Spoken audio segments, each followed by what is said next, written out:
नमस्कार बच्चों, आज हम आपके लिए लेकर आए हैं कवि श्री कुंवर नारायण द्वारा रचित कविता एक माँ की बेबसी। कविता है, न जाने किस अदृश्य पड़ोस से निकलकर आता था वह खेलने हमारे साथ। रतन जो बोल नहीं सकता था, खेलता था हमारे साथ एक टूटे खिलौने की तरह। देखने में हम बच्चों की ही तरह था वह भी एक बच्चा, लेकिन हम बच्चों के लिए अजूबा था। प्रस्तुत कविता में कवि ने अपने बचपन में घटित बातों को याद करते हुए बताना चाहा है कि पड़ोस में रहने वाला एक दिव्यांग बालक रतन, जो बोल नहीं पाता था, प्रतिदिन हम बच्चों के साथ खेलने आता था, लेकिन हम सब के लिए वह अजूबा था।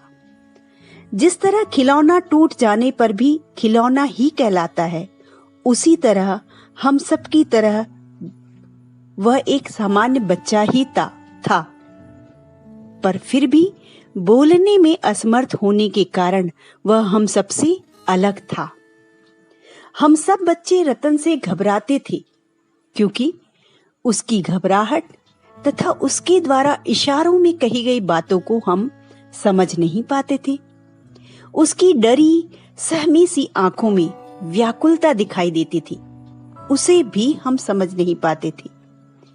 जब तक रतन खेलता, उसकी माँ वहीं बैठकर उसका खेलना देखती।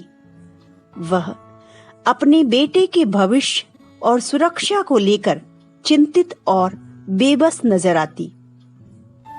उनकी भावनाओं को भी हम समझ पाने में असमर्थ थे। अब जब कवि बड़े हो गए हैं, तो ऐसे लोग जो बोल नहीं पाते, जो इशारों में बात करते हैं, उनकी भावनाओं को बेहतर समझने लगे हैं। उन्हें अब रतन की माँ की बेबसी भी समझ आने लगी है।